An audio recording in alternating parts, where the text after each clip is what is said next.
ముంబైలో ఉన్నప్పుడు అందరూ కూడా ఏం చేసేవాళ్ళంటే, అంబానీ ఫ్రెండ్స్ అందరూ కూడా టీ తాగేది ఎక్కడ తాగేవాళ్ళంటే, వీధుల్లో ఒక రూపాయికో లేకపోతే అర్ధనాకో టీ దొరికేది ఆ రోజుల్లో. దొరికితే అక్కడ వాళ్ళు టీ తాగేవాళ్ళు. కానీ అంబానీ మాత్రము ₹50 ఖర్చు పెట్టి తాజ్ హోటల్‌లో టీ తాగేవాడు. సో, అంబానీ ఫ్రెండ్స్ అందరికి ఒక డౌట్ వచ్చింది.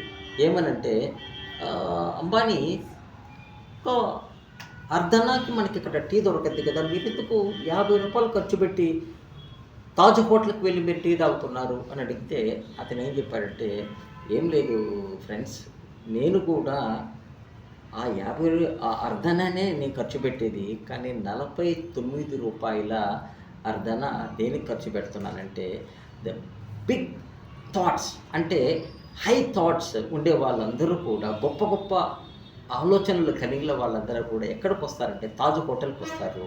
అక్కడ మనకి వీళ్ళు ఏం మాట్లాడుకుంటారు, ఎలా ఉంటారు, వాళ్ళ బిహేవియర్, వాళ్ళ థాట్స్ ఎలా ఉంటాయో అక్కడికి వెళ్తేనే తెలుస్తుంది. ఇక్కడ ఉంటే మనకి తెలీదు" అని చెప్పిన ఆన్సర్‌కి వాళ్ళు ఆశ్చర్యపోయారు. అందువలనే ఆలోచనలు ఎప్పుడు కూడా గొప్పవిగా ఉండాలి. ఎప్పుడైతే మన ఆలోచనలు గొప్పగా ఉంటాయో మనము ఎంత స్థానానికైనా, ఎంత ఎత్తుకైనా ఎదగటానికి మనకు అవకాశం ఉంటుంది. Thank you very much.